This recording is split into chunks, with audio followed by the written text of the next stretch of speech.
जय हिंद होमगार्ड दोस्तों। होमगार्ड वीरों मेरे प्यारे भाइयों, स्वागत करता हूँ एक बार फिर से आपके फ्री ऑफिशियल चैनल पे, जहाँ पे आपको होमगार्ड भाई से संबंधित हर लेटेस्ट अपडेट सबसे पहले प्राप्त होती है। दोस्तों आज 2 दिन बड़ी खबरें आपके लिए लेकर के हाजिर हो गया हूँ, तो आप वीडियो को लास्ट तक जरूर देखिएगा। पीएफ वो लेकर के पहले भी हमने एक खबर दी थी आपको, उसको लेकर के एक और लेटेस्ट अपडेट आया है, वो भी हम अब जानेंगे। होमगार्ड को परमानेंट कर्मचारी बनाने को लेकर के क्या अभी एक बयान आया, उसके बारे में भी जानेंगे। और भी कई लेटेस्ट अपडेट है, वो भी हम जानेंगे। अगर चैनल पर पहली बार बता रहे हो तो चैनल को जरूर सब्सक्राइब कर लीजिएगा। आप शेयर करना भूल जाते हैं, टेलीग्राम हो, फेसबुक हो या व्हाट्सएप ग्रुप्स हो या कोई भी जरिया हो, या आप वहाँ पे शेयर ज़रूर कर दीजिएगा, जिससे हमारे होमगार्ड भाइयों को सबको पहुँच सके, उनके पास में भी ये जानकारी हो सके, नहीं कि आपके पास में सीमित रह जाए। तो मैं हर बार ये बोलता रहा हूँ कि हमारे होमगार्ड भाइयों को जब पुलिस के समान ड्यूटी करवाई जा रही है तो वेतन क्यों नहीं दिया जा रहा है। आपकी राय भी कमेंट बॉक्स में जरूर बता दीजिएगा। आप ये बताना भूल जाते हो कि आप किस राज्य के होमगार्ड भाई हो, जिससे आपके राज्य की भी खबर में लेकर के हाजिर होता रहूँ। तो जान लेते हैं पहली खबर। पहली खबर आ रही है आपका, हालांकि ये जो आपका जो जारी हुआ है लेटर, वो 17/12/2021 का है। और इसमें आप देख सकते हो, मैं आपको यहाँ पे दिखाता हूँ। इसके अंदर आप जो डेट डाल रखी है 7/1/2022 को ये रिसीव हुआ है, वहाँ से लिखा गया था वो। इसके बारे में तो इसीलिए लेटेस्ट न्यूज़ आया था, इसके लिए मैं आपको बता देता हूँ। तो इसमें आपका बोला गया है वो ये कमांडेंट जनरल होमगार्ड मुख्यालय लखनऊ के द्वारा होमगार्ड कर्मियों की भविष्य निधि योजना का लाभ प्रदान किए जाने के संबंध में बोला गया है। होमगार्ड जवानों का द्वारा प्रस्तुत आवेदन था 22/12/2000 आपका 21 का। उपरोक्त विषय में संदर्भित पत्र के संबंध में आपका ध्यान आकर्षित करना है कि जिसके अंतर्गत होमगार्ड्स सैनिकों को इस कार्यालय में अपने आवेदन पत्र द्वारा अपील किया गया था कि अभी तक उन्हें किसी प्रकार का पीएफ पेंशन योजना का लाभ नहीं मिल रहा है, अतः उन्हें कर्मचारी भविष्य अधिनियम के अंतर्गत ईपीएफ कटवाते हुए भविष्य निधि पेंशन व बीमा योजना का लाभ देते हुए सामाजिक सुरक्षा प्रदान किया जाए। तत्पश्चात इस कार्यालय द्वारा जारी पत्रों की प्रतियों अनुसार डिजिटल कमांडेंट द्वारा संसूचित किया गया है कि संदर्भित जिस नीतिगत प्रकृति की होने के कारण निर्णय कास्कर स्तर पर लंबित है, और इसी संदर्भ में हाथों हस्ताक्षरी द्वारा दूरभाष का विस्तृत परिचर्चा भी हुई। कर्मचारी भविष्य निधि की प्रकीर्ण उपबंध अधिनियम 1952 के प्रावधानों के आकर्षित करते हुए कहना है कि कोई भी संस्थान धारा 16 के उपबंधों के अधीन रहते हुए जिसमें 20 से अधिक कर्मचारी हो, उनको कार्यरत हो, उनको अप्रत्यक्ष कर्मचारी की श्रेणी में आपका सभी कर्मचारी आते हैं और ठेकेदार के माध्यम से या दैनिक वेतन के आधार पर प्रशिक्षु के रूप में अथवा संविदा पदों पर नियुक्त किया गया हो, उन संस्था कर्मचारियों को प्रकरण में जो आपको पहले भी बताया था कि 20 से अगर किसी भी संस्था में कर्मचारी है, किसी गवर्नमेंट डिपार्टमेंट हो, कहीं पर भी हो, उनका आपका पीएफ कटना जरूरी है।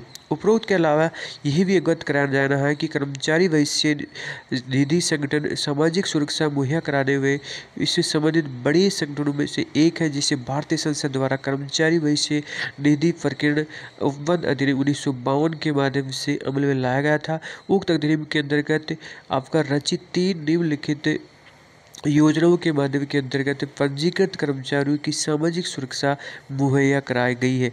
तो आप देख सकते 3 ये है आपका, इसमें कर्मचारी भविष्य निधि योजना 1952, कर्मचारी पेंशन योजना 1995 और कर्मचारी जमा साहबत बीमा योजना 1976 में लाई गई थी। उपरोक्त अधिनियम के अंतर्गत आगृत कर्मचारियों को निम्नलिखित लाभ प्राप्त होंगे। तो आपको लाभ के बारे में पहले भी बता चुका हूँ, दोबारा मैं सारांश में आपको बता देता हूँ।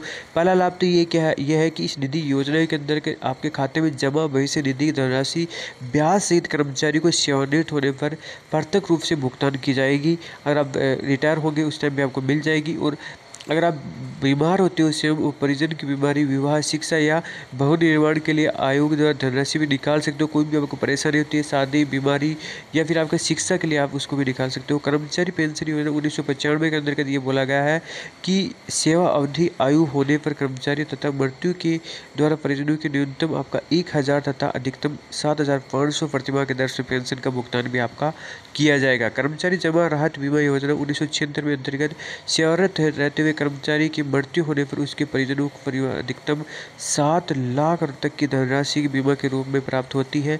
इसके अतिरिक्त ईपीएफ अधिनियम की धारा 1 सरकारी तथा निजी संस्थानों में कोई अंतर नहीं करती है। धारा 16(1) के तहत अधिनियम केवल उन संस्थानों पर लागू नहीं होता है केंद्र सरकार यह किसी राज्य सरकार के नियंत्रण वाले केंद्रीय राज्य के किसी अधिनियम के अंतर्गत स्थापित हो तथा जिसके सभी कर्मचारियों को अधिनियम के अंतर्गत स्थापित तथा परिचालित योजना के नियमों के अनुसार अंशदायी भविष्य निधि का भी वृद्धा तथा पेंशन का भी लाभ मिल रहा है। उपरोक्त में यह स्पष्ट करना है कि समस्त शासकीय कार्यालय विभाग भी अधिनियम के अंतर्गत संस्थान में श्रेणी में आते हैं।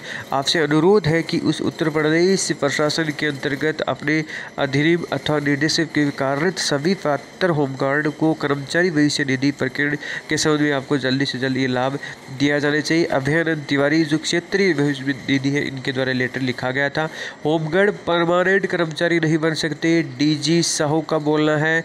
ये आपकी खबर राजस्थान से आ रही है। होमगार्ड परमानेंट कर्मचारी नहीं हो सकते, वह स्वयं सेवक है, स्वेच्छा से सेवा के लिए आते हैं, उन्हें नियमों में नियमित ड्यूटी देने का कोई प्रावधान नहीं है।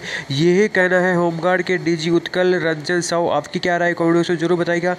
वे सोमवार को राजस्थान लोक सेवा आयोग में होमगार्ड के डिप्टी कमांडेंट जनरल और डिप्टी कमांडेंट की डीपीसी की बैठक में आए थे और होमगार्ड डीजी साहू ने स्पष्ट किया कि प्रदेश के कुछ स्थानों पर होमगार्ड से ज़्यादा मांग होने पर उससे ज़्यादा ड्यूटी लग जाती है, कई डिमांड कम होने पर ड्यूटी कम लग जाती है, लेकिन उन्हें रेगुलर ड्यूटी देने का कहीं कोई नियमों में कोई प्रावधान नहीं है।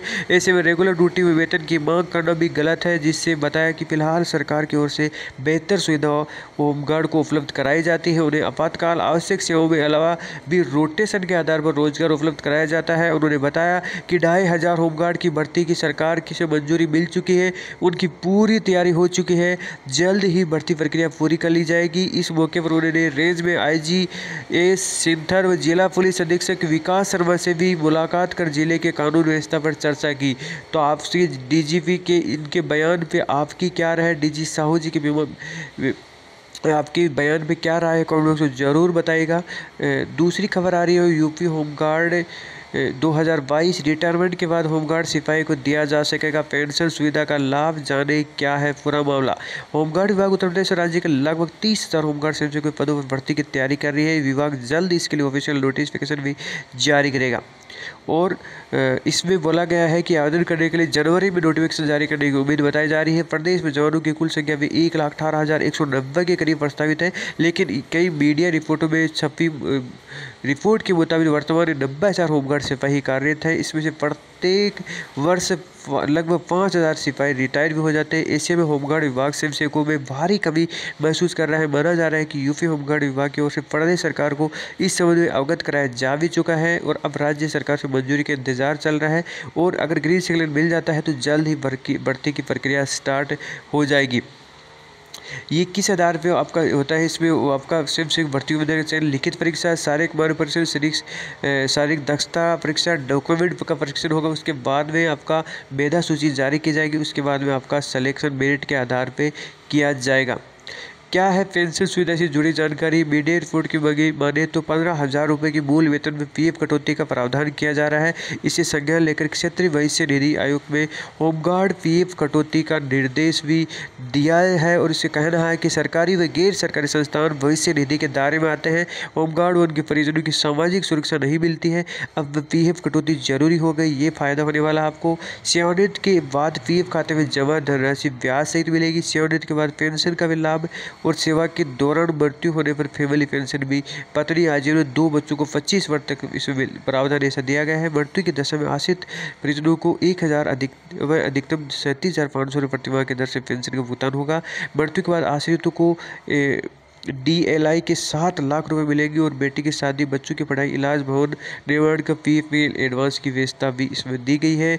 दूसरी खबर आ रही है ब्लॉक प्रमुख पति प्रधान सहित 5 पर केस रिपोर्ट किया गया है। आपका जिले के बेहटा गोकुल थाने में आपका मारपीट में एक मामले ब्लॉक प्रधान सहित कई लोगों के खिलाफ रिपोर्ट दर्ज की। मामला ये है कि 5 महीने पुराना है।